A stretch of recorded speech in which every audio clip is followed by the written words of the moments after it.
Hello les amis, bienvenue dans le Sad Ben Show, nouveau épisode. Cette fois-ci, voilà, on s'est habillé en blanc, moi et Adam. Alors c'était pas prévu, mais voilà, on s'est dit, voilà, c'est déjà trop tard, on s'est déjà habillé, Exactement. c'est parti. Donc les amis, nouveau épisode. Donc pour cet épisode-là, on n'est pas live malheureusement, on est en déplacement. On est à Dubaï, on fait ce live, on fait ce podcast-là. Ah, t'es un génie. En fait, tu l'as tourné en avance et tu le postes pendant que tu es à Dubaï. C'est ça. Donc on est en mastermind de Dubaï. Donc on a pris dans nos anciennes, on a pris nos leçons tout simplement parce que le dernier mastermind, il y a eu une grosse coupure dans les podcasts et aussi beaucoup à nous reprocher d'avoir abandonné un petit peu le podcast. Ouais. Cette fois-ci, on prend de l'avance. On a filmé deux épisodes en avance. Ça y est, on dit tout là. C'est le deuxième. C'est le deuxième. C'est ça. Donc c'est le but du podcast, c'est de rester toujours transparent avec notre audience. Et en parlant de transparence, qu'est-ce qui s'est passé de beau cette semaine, Adam? Moi, je voulais revenir justement Vas-y. sur le fait que la dernière fois, on s'est fait avoir parce on est parti en voyage et du coup, on a eu un Yes. creux dans les podcasts, ce qui n'est pas bien pour les auditeurs, mais ce qui n'est pas bien pour nous, en fait. En fait, c'est comme dans tout business, en fait. Donc là, si on parle un petit peu algorithme et tout, mais on le retrouve un peu partout. Ouais. Voilà, pour l'algorithme, tu publies plus, tu n'as plus d'écoute, tu n'es plus mis en avant, c'est un cercle vicieux, quoi. Donc tu as de moins en moins d'écoute, donc, etc., etc. C'est un peu comme YouTube, quoi. Tu as des algorithmes qui te Je pense récompensent. que les algorithmes sont quasiment tous pareils dans toutes les plateformes, en fait, hein, que ce soit YouTube, Facebook, Instagram, TikTok, Snapchat. Bah, ce sont des algorithmes des plateformes qui aiment du contenu frais, en fait, constant aussi, parce que ça reste le cœur de leur business, hein. Ces réseaux sociaux sont le contenu des créateurs. Bah, c'est juste des plateformes vides, en fait, qui servent à pas grand-chose. Donc, justement, ils veulent récompenser forcément les gens qui sont constants, en fait, dans leur production, et forcément pénaliser ceux qui ne sont pas constants ou ils peuvent pas se reposer sur eux, en fait. Donc c'est pour ça qu'il faut être très constant dans la création de contenu en général, que ce soit pour vous, pour votre marque e-commerce par exemple, votre business, il faut être présent et justement être fréquemment présent. Ouais, parce que tu te fais avoir des deux côtés, en fait. Les algorithmes te punissent et les gens vont pas te punir, mais ils t'oublient. Ouais. Ils Ouais. t'oublient, c'est la nature humaine. Je t'oublie au bout d'un moment. C'est ça, en fait. Si on ne voit pas votre marque et votre business, c'est vous peut-être.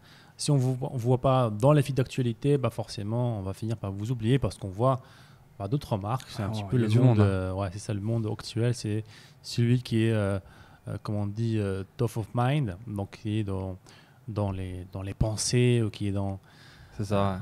dans les pensées tout simplement. C'est c'est le dernier qu'on a vu. Mhm. Dont on va se rappeler le plus, on va dire. Ok, ouais. Surtout dans un monde où on a plein de notifications. Donc c'est pour ça qu'il faut avoir une stratégie par exemple de création de contenu que vous programmez à l'avance, en fait, parce qu'il y a des outils aussi qui nous permettent de poster, de programmer des posts. Par exemple, je me rappelle quand j'ai toujours des pages Facebook, mais quand c'était vraiment mon cœur de métier, voilà, je programmais la semaine, en fait, sur plusieurs pages en même temps. Donc c'était beaucoup de contenu.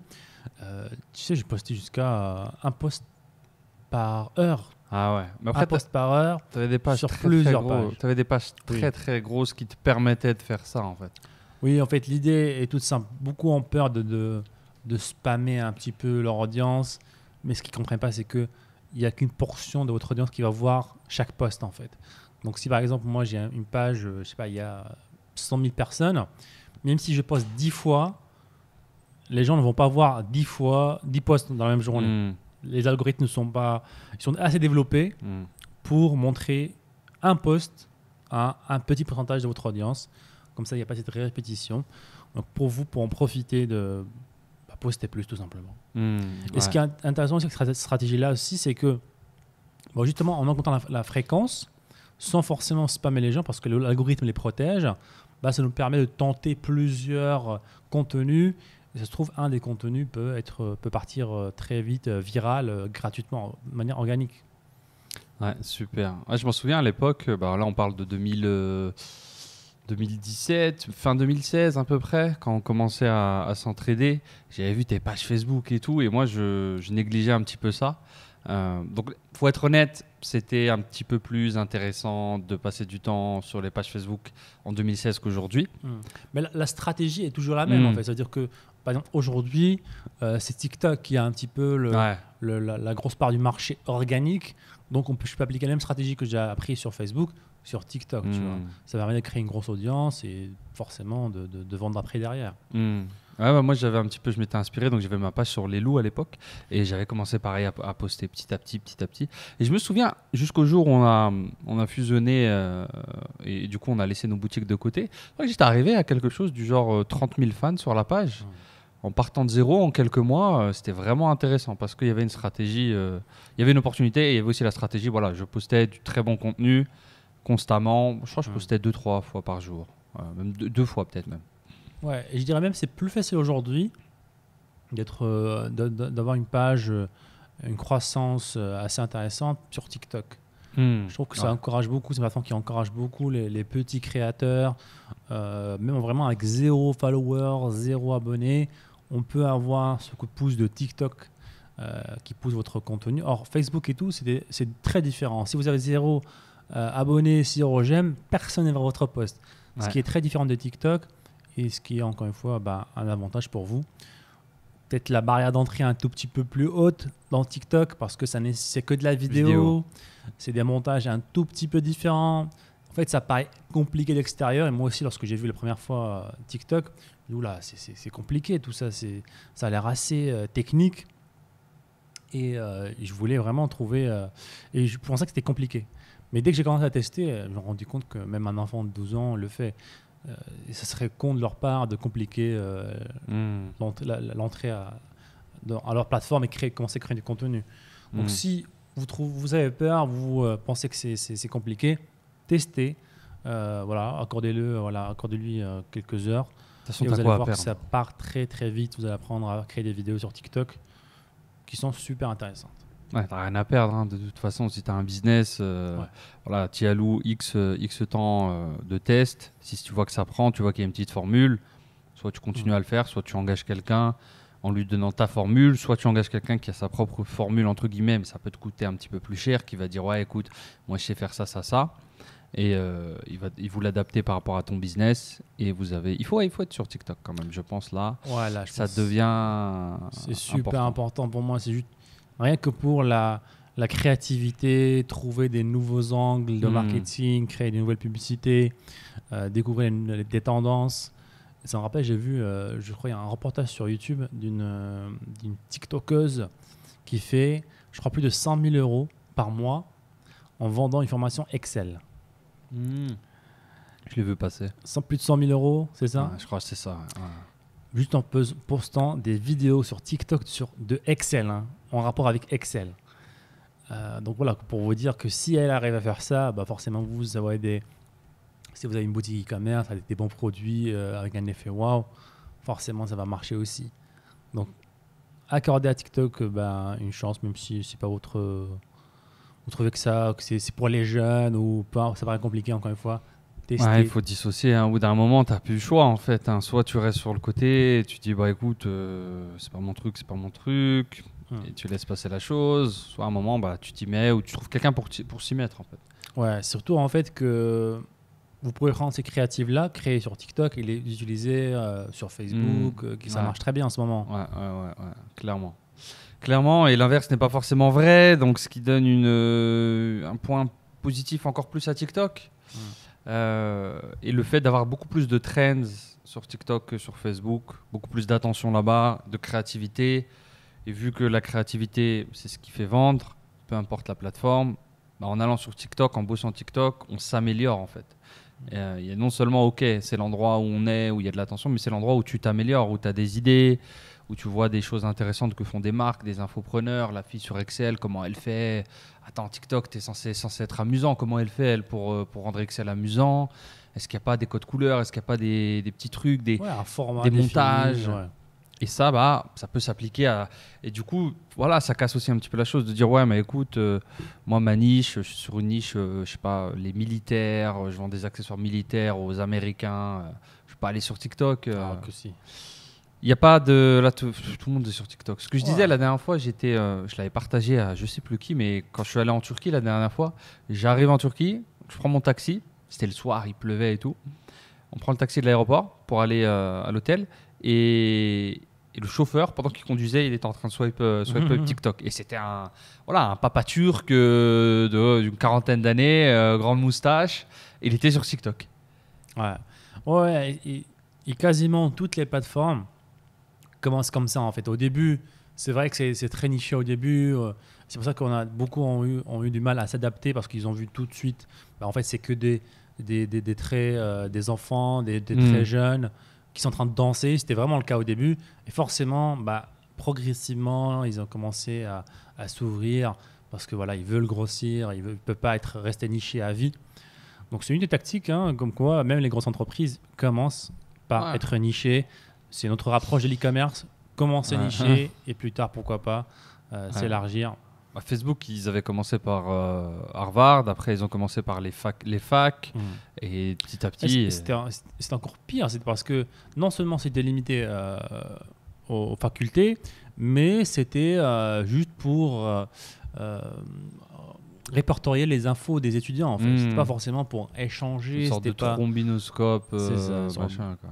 C'est ça, donc il a vraiment... si on revient encore plus en arrière, le but principal de Facebook, c'était... juste hot, pas hot en fait. C'était est-ce qu'elle est belle ou est-ce qu'elle est pas belle. En gros, c'était ça ça passe plus. La version. Ça passe plus. Ça. La version. Mais comme quoi, là, on peut commencer avec une version simple. Et ça, c'est intéressant en fait parce qu'en fait, on peut voir aujourd'hui Facebook, Google, la version finale de ces grosses entreprises. On peut se dire, tiens, ils ont toujours eu cette vision. Mark Zuckerberg, Bill Gates ont toujours voulu changer le monde. Ils voient être très grand. Mais non, Mark Zuckerberg a créé hot, pas hot, quoi. Il a voilà, donc, mais ce qui est intéressant, c'est d'évoluer au fur et à mesure que votre projet évolue. Et c'est pour ça, dans des podcasts, je disais, voilà, même si au début, on ne vise pas très grand, au fur et à mesure, forcément, notre entourage, notre vision s'agrandit et on vise plus haut. Ouais, c'est genre... Le premier projet de Elon Musk, il raconte dans sa biographie, c'était Zip2. C'était en gros, il voulait faire les pages jaunes. Après, c'est du génie en timing. C'était le début d'Internet. Il voulait faire les pages jaunes, mais sur Internet en fait. C'est remplacer le truc, les pages jaunes de Yellow Book, là, où tu as l'adresse de tout le monde et tout, mais lui, il voulait le faire sur Internet. Quoi. Alors, ça paraît un peu boring par rapport à ce qu'il fait maintenant. C'est assez simple, ouais. Bon, déjà, c'était du génie de l'avoir vu à cette époque-là. Quand tu compares ça et aller sur Mars. Coloniser Mars, voilà. Au début, mec, ils faisaient des pages jaunes. Ils étaient 3. Ils vivaient et ils travaillaient dans une pièce à 3. Ils dormaient par terre. Et tu avais 2 développeurs. Et ils avaient engagé un commercial sous commission. Et il lui disait, vas-y, va toquer aux portes des entreprises et dis-leur qu'on peut les répertorier et essaye de vendre ça. Tu vois. Ils y croyaient absolument pas. Et un jour, le mec revient et dit, j'ai vendu. Je dis, non. T'as vendu quoi? Et au final, après, il y a eu PayPal et après, etc. Ouais, comme quoi, des fois, il faut commencer simplement. Parce que beaucoup, en fait, ils veulent pas se lancer parce qu'ils ont moi, je veux faire des trucs très compliqués. Pas très compliqués, mais très complexes, en fait. Ils ont des rêves très complexes, des projets très complexes. Et je me lancerai pas parce que ça paraît très complexe. Alors qu'on peut commencer par une idée simple. Qui évolue. Si on prend l'e-commerce et le dropshipping, ce qui revient souvent, c'est écoute, moi, je veux lancer ma marque. Moi, je veux ma marque. Je veux ma marque. Ma box, elle est à moi. Avec un produit que je vais créer. J'ai les entrepôts, je gère les entrepôts. Je veux la patente. C'est ça. Je veux avoir le brevet. Je veux que ce soit ma marque. Personne d'autre ne doit avoir mon produit. Ça revient souvent. C'est beau. C'est beau comme concept. C'est magnifique. Si ça te plaît d'avoir ton propre produit et tout. Tu n'as pas besoin de commencer par là. Et c'est pas du tout le chemin le plus simple. C'est même, si c'est ton tout premier business, je dirais même c'est le chemin quasi impossible. De zéro à ça, dans l'histoire, dans l'entrepreneuriat, peut-être qu'ils sont, 0,001% à faire un genre de pas quantiques comme ça, de sauts quantiques. Ça me paraît énorme. Je connais rien au business, j'ai une idée, je vais me lancer, je vais faire un X, Y, Z. Tu vois. Il faut une combinaison il faut que ce soit vraiment une idée trending, etc. Mais comme tu as dit, en fait, pourquoi se mettre des bâtons dans les roues comme ça? Décomposer la chose en petits projets, en sous-projets, en étapes et avancer là-dessus. L'idée peut commencer très simplement, elle évolue tout doucement. Et t'as des gens, ouais, ça je comprends pas non plus. T'as des gens qui sont là, ouais, moi écoute, moi je veux pas faire de dropshipping. Hein. Moi je suis pas de ça. Moi je fais de l'e-commerce. Moi je fais des marques. Tu vois. Ouais, il y a de ça aussi, un peu d'ego quand même. Je fais pas comme tout le monde. Moi je suis différent. Moi je fais pas. Bravo. Barrière d'entrée assez basse, donc certains ne se disent voilà, moi je sais pas, je suis trop bien pour ça, quoi. Je peux pas faire juste ça. Alors que voilà, encore une fois, l'idée elle évolue et aussi la compétence, c'est-à-dire que si demain vous avez une autre idée de business, bah, vous prenez les compétences que vous avez acquises dans l'e-commerce, dans le dropshipping, et vous les appliquez à un autre domaine. Et après, ça va être ça aussi peut-être, de ce domaine-là à un autre. On parle d'Elon Musk, c'était ça en fait. Il a commencé les pages jaunes, puis dans les finances PayPal, puis là il est dans l'espace, puis dans les voitures. Donc, c'est pas forcément des domaines qui sont liés, mais des compétences qu'il a certainement acquises ici, qui le font évoluer, et de bouger d'une idée à des pages jaunes à coloniser Mars. Quoi. Après, voilà, c'est un extrême qu'on vous donne pour l'image. On ne va pas coloniser tous Mars, mais si on colonise le quartier, c'est pas mal déjà. On colonise la rue. Mais ouais, c'est intéressant. Bon, en tout cas, on peut s'en inspirer, on peut prendre certaines idées. Ces gens-là n'ont pas atteint des résultats comme ça par hasard non plus. Donc, essayons de voir un petit peu les patterns, les similarités qu'on peut trouver là-dedans. Similarités. Qu'on peut trouver. Qui quand on mélanger son anglais avec son français. Franglish. Avec son thaïlandais. Avec mon thaïlandais, ma troisième langue natale. C'est quand que tu vas commencer à parler le thaï là? En même temps que toi. Je sais pas, tu as l'air d'avoir des pertes. Visions à plus long terme ici. Ah. Non, apprendre le thaï, j'y réfléchis des fois. Hein. Des fois, je suis à deux doigts de me dire, vas-y, soit je télécharge une app, soit je prends des cours. Après, je me dis, ok. C'est beau d'un côté. Je sais qu'il y a une partie des auditeurs et des gens qui regardent des vidéos qui vont dire, écoute, t'es un salaud arrogant d'aller dans un pays et de ne pas essayer d'apprendre la langue et de t'intégrer à la culture. C'est-à-dire, à quoi bon t'expatrier, aller dans un autre pays pour recréer ta petite vie à côté, traîner avec des francophones, des anglophones, dans les bons restos d'expat touristes et ne pas profiter de la Thaïlande en fait avec les locaux. Pourquoi tu fais pas ça ailleurs? Il y a souvent qui a une certaine légitimité, hein, un certain sens. Ouais, je trouve pas, mais bon. Ça a un certain sens. Ça reste un avis. Hein, ouais, si tu le prends sans le développer, tu peux y trouver, selon moi, un sens. Ouais, tu vas dans un autre pays, tu parles pas un mot, bon. Mais après, quand tu creuses un petit peu le pourquoi du comment on fait ces choix-là, en tout cas pour nous en ce moment, pour moi, pas de projet d'apprendre le thaï pour l'instant. Donc tu respectes pas les cultures locales. Pour tout ce que tu viens de dire, t'appliques applicateur. Non, en fait, je prenais le parti des deux camps, tu vois, entre guillemets. D'accord. Je me disais, ok, il y a un camp là-bas, mais moi, pour l'instant, je suis dans le camp de, comme on en avait parlé un petit peu, je crois, dans le tout premier podcast. Dans le tout premier podcast du South Ben Show, on disait un petit peu la Thaïlande, le fait que tu as une vraie liberté, en fait. C'est fou à dire, mais quand tu es dans un pays, tu sors dans la rue, tu comprends rien. C'est beau, en fait. C'est magnifique. Parce qu'on ne s'en rend pas compte tant qu'on ne l'a pas vécu, mais on se fait bombarder continuellement de signaux, d'informations, de je suis dans le métro, les problèmes de ton voisin du métro que tu ne connais pas, sa mauvaise humeur, les news. Il ne faut pas commencer sur les news, je viens de prendre un café là. Donc, je pense, même les news, et maintenant même les réseaux sociaux. Hein, maintenant, je sais par exemple, des fois, quand je vais visiter la famille, tout ça, les vlogs, les vlogueurs, les dramas des influenceurs entre eux, il y a tout le temps des grosses histoires. Et les influenceurs comprennent que ça attire, donc ils augmentent encore plus la visibilité de tout ça, les dramas. Il y avait à un moment donné un moment de combat, les influenceurs qui vont dans le combat, puis bref, en fait il y avait vraiment du bruit en fait, du bruit de partout. Et moi je me sentais vraiment le mec qui comprend rien, quoi, qui n'a aucune idée de ce qui se passe. Et tant mieux. C'est beau d'un côté. Franchement, c'est beau. C'est un gros changement quand on passe d'un état à un autre. Et même quand tu vois toute la période de la crise sanitaire, le montant d'informations qu'on a reçu par rapport aux gens, ça reprend peut-être 1%. Hein. En fait, je n'ai pas regardé une fois les news. T'imagines, pendant toute la crise, on n'a même pas regardé une fois la télé. En tout cas, moi, j'ai même pas regardé une fois la télé. À partir du moment où tu ranges cet outil du mal, j'allais dire une folie là, j'allais dire où tu ranges cet outil du mal de désinformation et de contrôle des masses, qui est la télévision. Ouh là là, il est parti de Ah là, c'est parti, un café et demi, je suis parti là.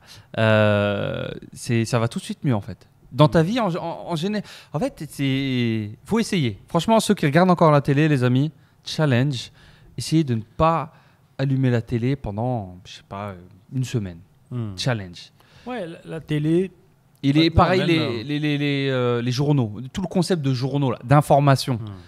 Essayez de ne pas vous informer pendant une semaine. C'est ça. Et même pour vos réseaux sociaux, par exemple Facebook, Instagram, faites un petit peu le ménage en fait. Je sais pas, désabonnez-vous à des pages qui ne vous intéressent pas, désabonnez-vous à des chaînes YouTube qui ne vous intéressent pas, bloquez des comptes Instagram. Par exemple, sur YouTube, sur la page de recommandation, il y a 3 petits points en dessous de chaque vidéo.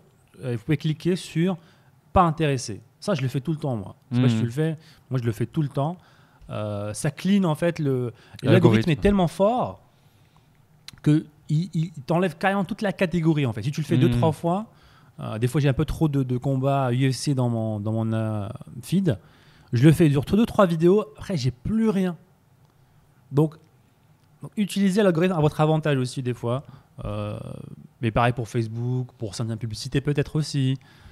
Donc soyez réactifs et non pas passifs, parce que voilà, sinon vous allez, et ça peut être une boucle malheureusement infinie, un cercle vicieux. Ouais. Infini, tu peux passer ta vie à là-dedans en fait, parce que les personnes qui produisent ce genre de contenu le font avec une intention de te garder là-dessus. Ils veulent pas te donner d'informations. Non. Ah non, mais c'est scientifique. Aujourd'hui, c'est des formules. Voici ce que tu dis au début, voici les émotions, voici ce que tu cherches à créer ici, là. C'est la plus grande télé-réalité du monde. Ils ont la recette magique et ils l'utilisent là-dessus. Et donc oui, pour revenir là-dessus, le fait d'être dans un pays étranger te donne ce luxe, par défaut. Tout ça, c'est nettoyé par défaut, en fait, parce que tu n'y comprends rien. Donc demain, tu peux allumer les news thaïlandaises, il peut se passer je sais pas quoi. Moi, tu vois, il rigole, ça va, ça a l'air d'aller, je sais pas ce qui se passe, tu vois. Ouais. Surtout des fois, lorsqu'on te demande même pas l'autorisation. Je sais pas, tu vas au coiffeur, il y a la télé allumée, c'est bon, t'es englouti, en fait. Ouais. Sauf que là, il y a rien, quoi. Tu comprends rien. Tu sais, ce genre de conversation gênante que vous avez dû avoir avec votre coiffeur. T'as levé, toi? T'as fait lever? T'as fait combien de... T'en es à combien? Ce genre de choses. Et je te jure, je suis parti à Paris, moi. Bonjour. Et premier sujet, bien sûr. Quand j'ai été passé à Paris cet été, je vais me couper les cheveux. Premier sujet, voilà, le C, les V, les restrictions, et blablabli, et blablabla. L'un des avantages quand je vais au coiffeur en Thaïlande, c'est que... Ça va bien? Oui? Ok, vas-y, coupe. Merci, au revoir. C'est ça. Avec le sourire. J'ai pas de prise d'otage là où tu es assis pendant 45 minutes et l'autre il est là en train de te donner ses opinions à droite à gauche, à 2 doigts de te raconter ses problèmes. Ouais. Et voilà, quand ça s'additionne, ça peut faire beaucoup. Donc, c'est pour moi retrouver une forme de liberté. À son environnement, contrôler ce qu'on contrôle, modifier ce qu'on contrôle tout simplement. Parce qu'il y a plein de choses qu'on ne contrôle pas, donc autant se focaliser sur les choses qu'on peut contrôler, comme ce qu'on consomme. On fait gaffe à ce qu'on mange, c'est logique de faire gaffe aussi à ce qu'on regarde, ce qu'on voit, ce qu'on écoute. Ça paraît logique, mais peu de personnes le font, tout simplement. Et toi, pas de Thaïlandais là? Non, je pense pas. Non, je pense pas. Je pense pas que j'ai la motivation d'apprendre une nouvelle langue. Si je devais en apprendre une, je pense que ce serait l'espagnol. Ça, c'est un problème, c'est que si tu sors du sol thaïlandais, le thaïlandais, c'est pas... Personne parle thaïlandais. C'est pas parler, c'est un petit peu... Ouais. Et ce qui est aussi intéressant, c'est qu'ici, ils parlent beaucoup anglais. En tout cas, à Bangkok, tout le monde comprend quasiment les bases, en tout cas. Donc pour moi, il n'y a pas de problème. C'est pas comme si on parlait le langage des signes, en fait. Ils s'attendent pas à ce que tu parles thaïlandais, en fait. Ouais. Ils attendent pas de toi, ce qui est très, très sympa de leur part. Ils attendent pas de toi que tu parles thaïlandais. En fait. Ouais, contrairement aux Français, par exemple. J'ai vu des vidéos gênantes. Moi, j'ai joué surtout j'ai plus en Espagne qu'en France. Ah, ok. Alors, en France, j'ai vu quelques petites vidéos. J'ai pas essayé de parler une autre langue que le français en France, mais... en Espagne, c'est passé quoi pour toi? Je parlais en anglais. Il répondait en espagnol. Et je rappelle, à un il moment donné- comprenait ce que tu disais. Oui, oui. Et à un moment donné, je dis orange juice, donc un jus d'orange. Et là, il me répond en espagnol, naranja. Je dis orange juice, naranja. Et genre, il voulait vraiment que je confirme avec lui le mot en espagnol. Ok, bah écoute, si ça te fait plaisir. Hein. Ouais, cette petite. Faut que en Espagne, on parle espagnol. Ouais, mais c'est dommage. Ouais, c'est un pays touristique, je sais pas. Mais en tout cas, peut-être que c'était une exception, mais je pense pas. Je pense que c'est à confirmer. Non, non, L'Espagne. je l'ai vu avec plusieurs personnes, hein, Ok. cet échange en Espagne. Ah voilà. Bah, Ils sont assez sympas, voilà, assez festifs. J'ai rien contre les Espagnols, mais j'ai vu ce petit échange. Ouais. Franchement, on connaît de vue certains expats sur Barcelone et tout. Il y a quelque chose quand même. En Europe, Barcelone, c'est un petit coin quand même qui a l'air intéressant. Tu vois, tu as cette. Oui, oui. Aussi, maintenant, c'est le Portugal. Beaucoup d'expatriation au Portugal parce qu'il y a beaucoup de bénéfices d'avantages, d'avantages en termes de taxes, comme tu as dit. Ils encouragent beaucoup les investissements, surtout en crypto. Donc, beaucoup de gens en crypto qui vont là-bas parce qu'ils ils ont compris que ils veulent attirer des gens qui font un investissement un petit peu comme Dubaï et d'autres pays dans le genre. Donc voilà, pour Portugal, pourquoi pas apprendre le portugais pour aller au Brésil. Portugal, ça t'ouvre le Brésil. Ouais. On a entendu beaucoup de bien du Brésil avec Pascal qu'on a rencontré à Dubaï, qui est un entrepreneur français qui a vécu très longtemps au Brésil. Et il nous a beaucoup de bien de 2 villes en particulier. Alors, j'ai regardé mon Google Maps, j'ai mis une étoile dessus. Parce que franchement, on parlait beaucoup forcément de la sécurité en Amérique du Sud, malheureusement. Il nous a avoué que oui, il a déjà eu des petites expériences pas top en termes de sécurité. Sauf dans ces 2 villes-là qu'il nous recommandait, mais à 3000%. C'est quelqu'un qui a beaucoup voyagé. Donc la ville, c'est Fortaleza, qui est un petit peu au nord, entre guillemets, du Brésil. Et plus au sud, tu as Florianopolis, il me semble. Ouais, ça me dit quelque chose, ouais. Florianopolis, c'est ça? Ouais, c'est ça, il me semble. Il nous a dit clairement les perles du Brésil, c'est ces 2 villes-là. Donc si jamais vous êtes passé au Brésil... Il a dit, je crois, surtout pas Rio, quoi. Surtout pas Rio, parce que voilà quoi. Niveau sécurité, malheureusement c'est pas la première fois qu'on entend ce genre d'histoire. On avait un ami. Ouais, c'est assez commun quand même dans les grandes villes d'avoir aussi ce désavantage de manque de sécurité. Mais pas en Asie. C'est ça. C'est qu'il y a une rareté en Asie et c'est ce qui fait la formule nickel en fait. Pour ceux qui aiment les grandes villes, vous avez les avantages avec très peu d'inconvénients. Il y a quand même un petit peu d'inconvénients. Pour moi, le numéro 1, par exemple, c'est la pollution. Ouais. Même si aujourd'hui, on peut voir qu'il fait très beau derrière. Peut-être pas trop. On voit pas trop la caméra, mais ça va arriver. Ouais. Mais par exemple, la sécurité, c'est top. Et c'est un peu le charme de l'Asie en général. Ouais, je pense que c'est l'un des critères quand même. Avec le temps, la sécurité, plein de choses, l'accès à une certaine qualité de vie pour pas si cher que ça. Certains services, le fait que ce soit cosmopolite. Mais la sécurité, je pensais, genre hier, là, moi je vais à la salle de sport, une nouvelle salle de sport assez cool, je prends le scooter et en fait sur le scooter, donc on peut prendre des motos, taxis, scooters en Thaïlande avec une application, c'est trop bien. Et moi je tiens mon téléphone comme ça, comme un bon touriste dans la main. Qu'est-ce qu'on peut pas faire une application en Asie déjà? On peut tout faire avec une application. Et donc je roule sur le scooter, je suis assis, je tiens mon téléphone comme ça avec ma main. Limite, c'est dans 80% des pays au monde, tu as ta main comme ça sur un scooter, c'est cadeau quoi, tiens. Et là, que j'y pense même pas en fait. Dans d'autres pays, tu te fais couper la main avec le téléphone. C'est cadeau, c'est bonus quoi. Un téléphone plus une main. Et on le retrouve quand même pas que en Thaïlande, en Asie globalement, je trouve. Après, voilà. T'as toujours un certain pourcentage. Le zéro absolu n'existe pas, bien sûr. Mais pour l'instant, d'expérience, j'ai pas trouvé, surtout pas en France, malheureusement, ces fameux pays développés versus non développés. Je trouve ça archi méchant comme terme, archi manichéen. Ils nous sommes développés, ils sont sous-développés. Ce sont des pays sous-développés. Là, c'est en cours de. C'est quoi, je suis un humain cours de développement. Et il y a des aspects où clairement c'est l'inverse.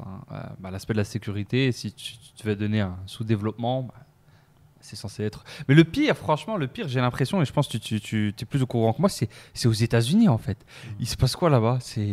J'entends des trucs dans des podcasts dans les centres de Chicago, San Francisco. Il y a des mecs avec des tentes qui dorment dans la rue. Qu'est-ce qui se passe? Ah ouais, aux États-Unis, c'est assez chaud quand même.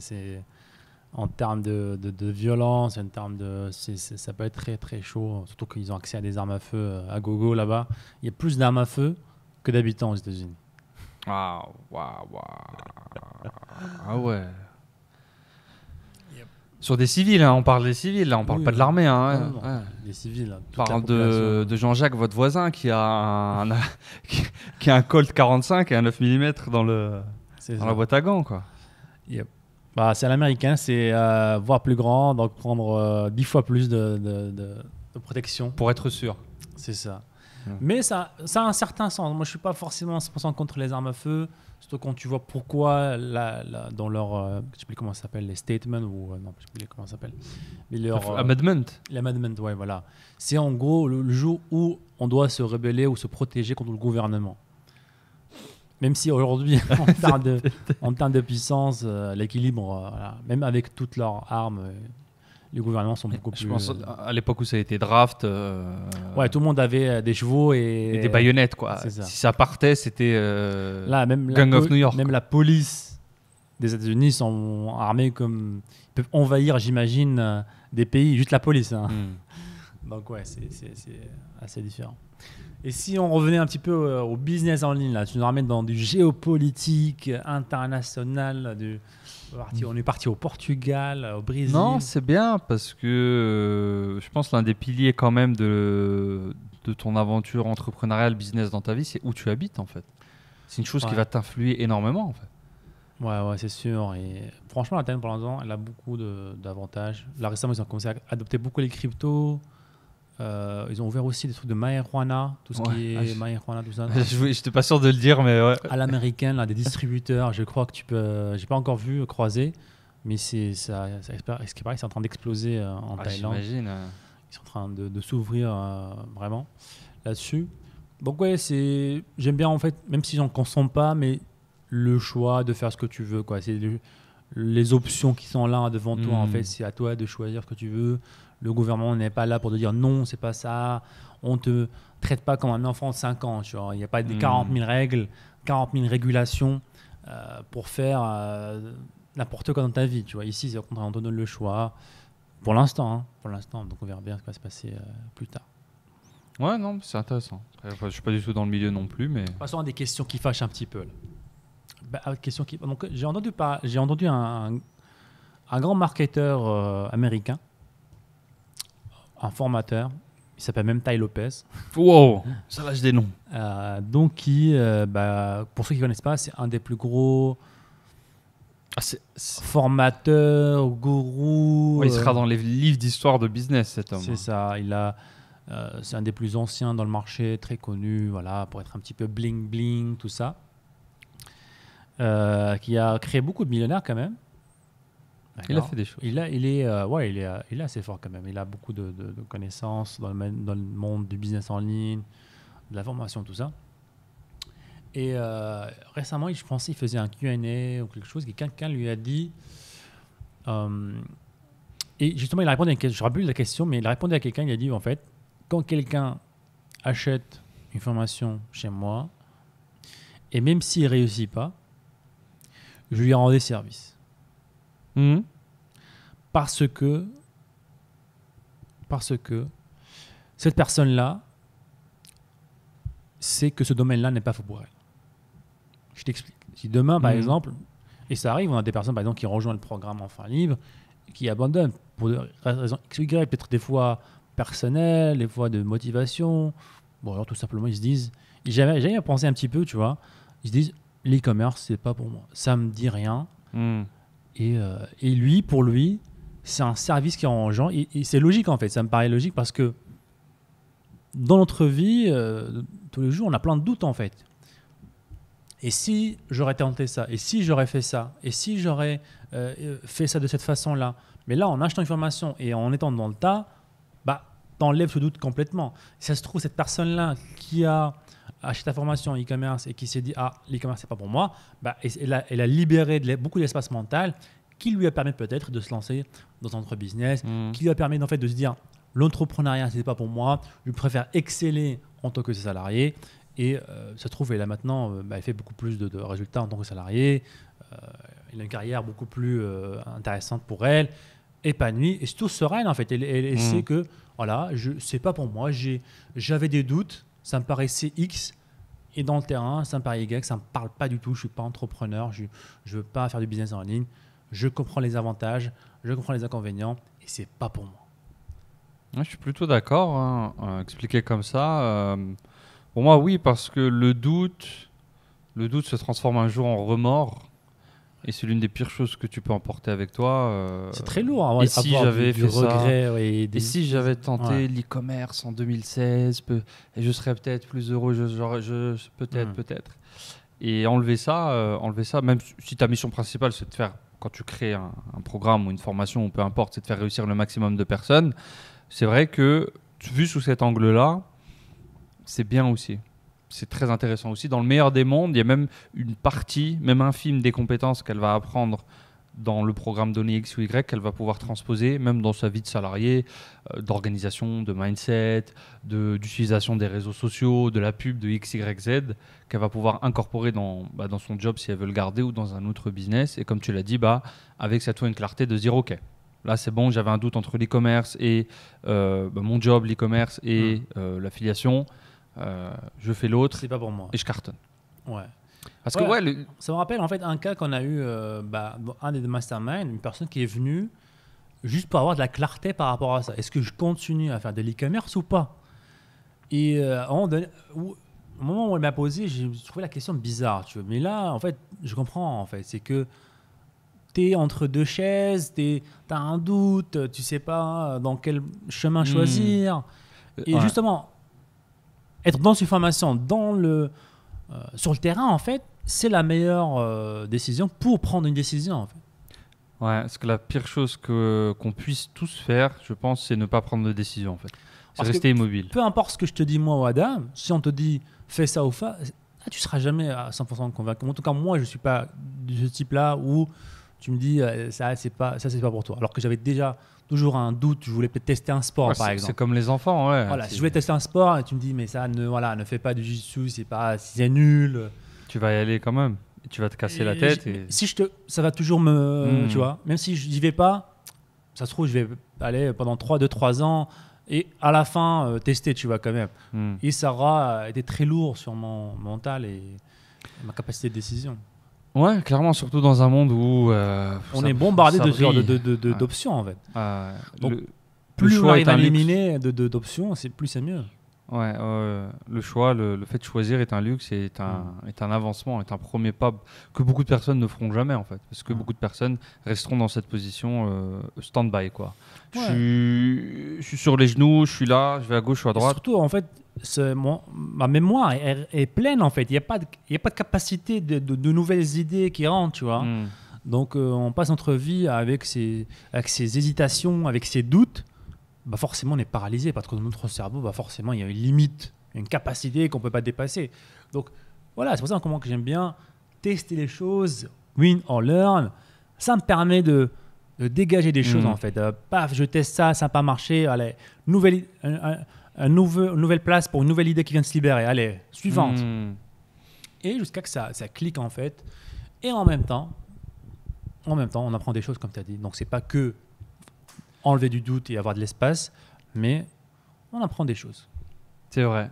Et je l'avais fait dans une certaine mesure avec, au tout début, quand je me suis intéressé à l'entrepreneuriat, le business en ligne. Je faisais du MLM à l'époque. C'était mon premier contact avec les business en ligne. C'était arrivé dans ma ville, non, pas du tout. La compagnie n'a pas du tout fermé en Europe, pas du tout.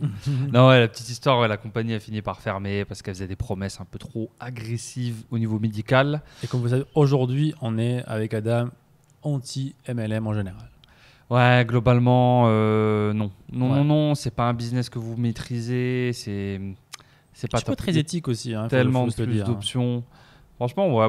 La majorité, ouais. Tu vas à du Herbalife et tout. Maintenant, bon, ils sont là, quoi. Ouais, ils vendent des produits un peu, weight loss, bof, quoi. Mais la parenthèse que je voulais dire, c'était juste après, justement, après que le MLM est fermé, j'étais encore à la fac à cette époque, je cherchais un business, en fait.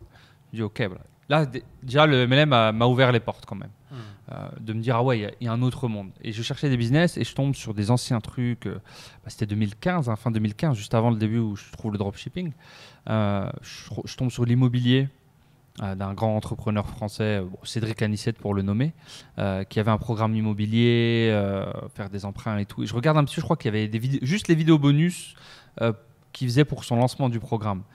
Et je regarde un petit peu ce qu'il fait et tout. Et tout de suite, en fait, j'ai vu que ouais, c'était pas pour moi. En fait. Le fait de faire des crédits, lever des apparts, aller les retaper, soit les revendre, soit les mettre en location et tout. Mais je me suis dit, c'est pas pour moi ou peut-être pas maintenant. Et j'ai Next d'un côté. Même si j'ai pas été jusqu'à franchir le pas, mais je pense que. Mais si ce doute est encore là, l'étape en fait pour moi qui aurait été logique, c'est que tu rejoins son programme et là, dans le programme, tu le fais là, tu passes à l'action, tu fais ce qu'il faut faire. Et dans le truc, bah, tu te dis en fait, c'est pas du tout moi en fait, ça me parle pas du tout. Ouais. Et je préfère faire autre chose.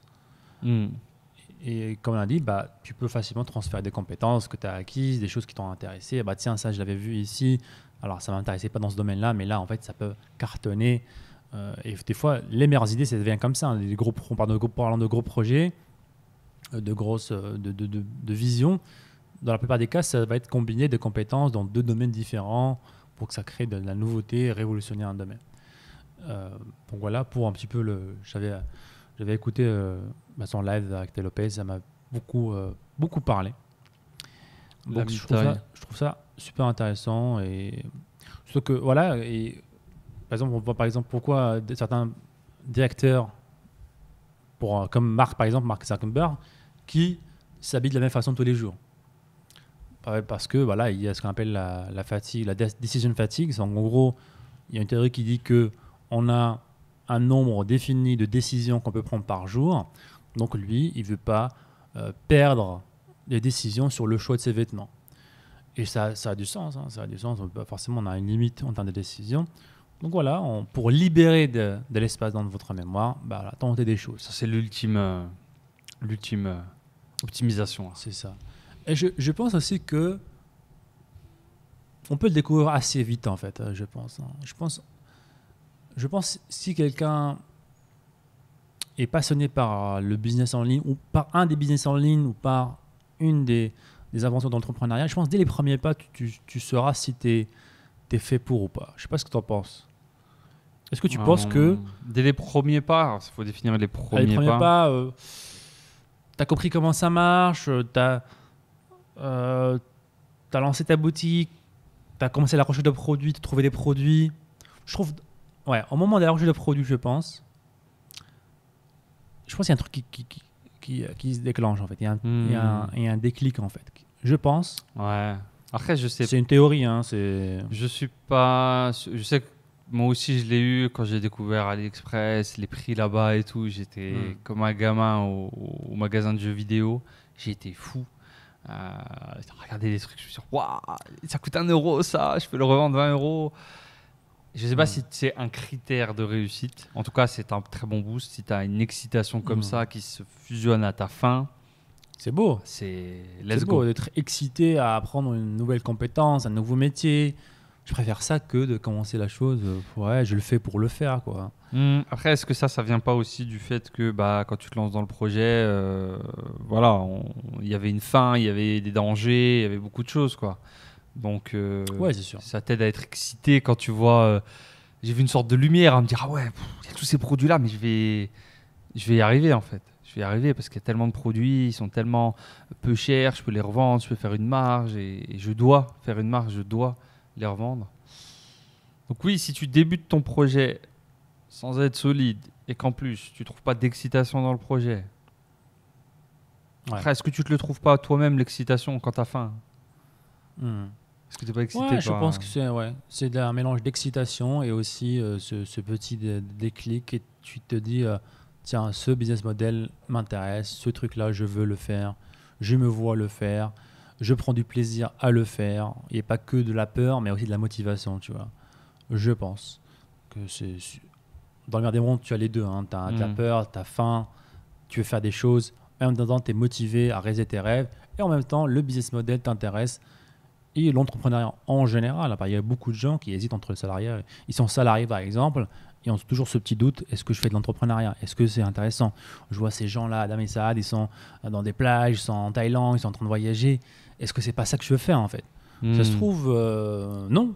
Ça se trouve, non. Mais il faut tenter, il faut essayer, en fait, pour prendre une décision, ne pas avoir des regrets. Parce que, quand est-ce que tu goûtes vraiment à l'entrepreneur lifestyle, en fait? Quand est-ce que tu y goûtes vraiment? Quand est-ce que tu peux prendre ta décision? Ça dépend quel goût tu cherches. Non, je me dis, quand est-ce que tu as eu le sentiment, toi, de goûter à te dire, ouais, je suis un entrepreneur, ouais, je vais vite de ça, je vais faire que ça, c'est bon. Je crois que je l'ai eu assez tôt, je pense. Assez tôt parce que mes goals étaient très, très bas. Et dès que j'ai commencé à générer quelques revenus grâce à mes premiers business, je me suis dit, bah, écoute, je vais faire ça toute ma vie. C'était tellement beau de ne plus avoir cette peur de se dire, ah bah tiens, je dois revenir travailler pour quelqu'un, je dois dire à tout le monde que j'ai échoué, que vous aviez raison, en fin de compte, je suis pas fait pour ça. Donc ouais, je pense que dès le début, je me suis senti entrepreneur, on va dire. Et je me disais, ça c'est pour moi. Mais c'était pas très tôt, j'ai pas ressenti ça dès le début, on va dire. C'était pas genre à l'école. Ouais, il faut se donner une petite période de... Ouais, je pense pas qu'on est né entrepreneur, je pense. Moi, c'est né d'un besoin, d'une peur, d'une recherche de solutions à une situation qui était difficile.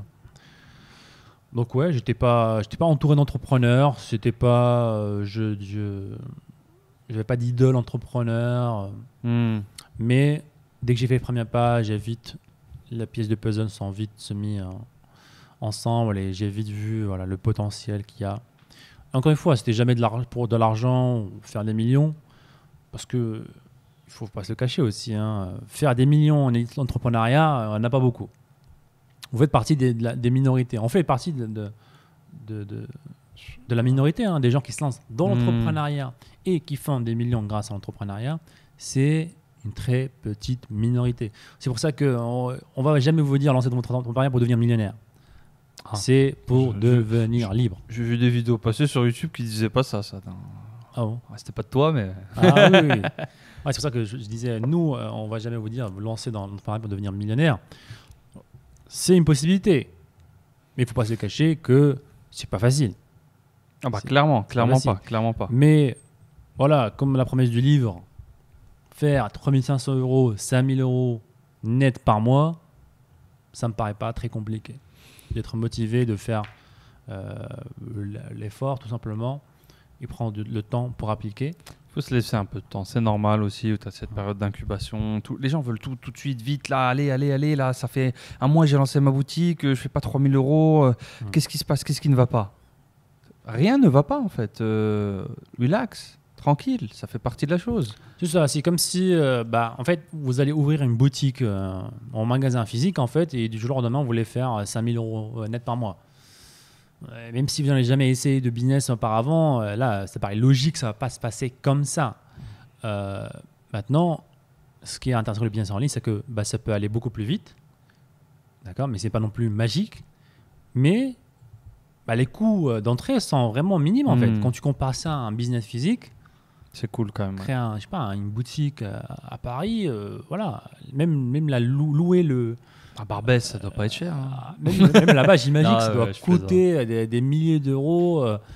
Importer les produits, les stocker, les taxes derrière, les taxes à Barbès, de rue, je sais pas quoi. Taxes de rue. J'imagine qu'il y a des taxes de partout. J'imagine que tu as un magasin physique, il y a des taxes. Dans Barbès, ouais. Faut payer le chef de la rue. Ils viennent toquer à la porte. Non, mais moi je dis rien, moi. Non, mais clairement, oui, clairement, l'accessibilité restera la beauté d'Internet, ça c'est clair. Et tu le ressens un petit peu. Moi, je pense au moment où j'ai vraiment ressenti la chose, c'est une période un petit peu, la période où je me suis fait renvoyer de mon dernier job entre guillemets, à l'aéroport, le fameux aéroport. Et cette période-là où je suis rentré chez moi, j'avais ma boutique e-commerce. J'en vivais pas encore totalement, mais j'avais pas le choix de toute façon. Et je me suis concentré à fond sur mon projet et les résultats ont vraiment commencé à décoller. Et on est parti avec un pote, je m'en souviendrai. On est parti en Pologne ou en Hongrie, je ne sais plus dans quel ordre. Et le matin, on se levait à l'hôtel, petit-déj, on sortait tous les deux nos PC, on bossait 2 heures, 2h30, hop. Et ensuite, le reste de la journée, on allait visiter, faire du tourisme. Un mardi après-midi au mois de septembre, quoi. Et là, je me suis dit... Là, je pense qu'il y a eu un déclic. Je m'en souviens encore. C'est ça, la vie. J'ai eu un déclic. Je me suis dit, mais moi, je veux faire ça tout le temps. Je veux faire ça tout le temps. Je veux, le mercredi après-midi, si je veux, tout fermer et aller faire ce que je veux. C'est ça que je veux. Et forcément, j'avais déjà un outil en main. Donc, je me suis dit, vas-y, on va le frapper le plus possible, cet outil. Et on va le forger à fond, quoi. Mais voilà, c'est pas venu en 5 minutes, 2 mois, ça y est, j'ai fait 10 ventes, déclic, quoi. Il vient quand il doit venir à votre niveau par rapport à vos changements de vie, vos objectifs. Ouais, étape par étape, en fait. Il ne faut pas essayer de sauter les étapes. C'est une aventure, en fait, qui peut vous amener vers la liberté. Mais ça demande d'être solide, tout simplement, d'être motivé, se faire entourer, se faire accompagner, se faire former. Parce que voilà, c'est un avantage aussi et ça peut aider à avoir un parcours beaucoup plus... T'as mis combien de temps, toi, pour toucher ton premier euro sur Internet, avant le dropshipping, avant le machin? Combien j'ai mis pour gagner mon premier euro sur Internet? Alors, est-ce que c'est genre encaissé parce que... Ouais, vraiment encaissé pour de vrai, quoi. Encaissé pour de vrai. Alors, tu l'as touché, on va dire. 2 mois.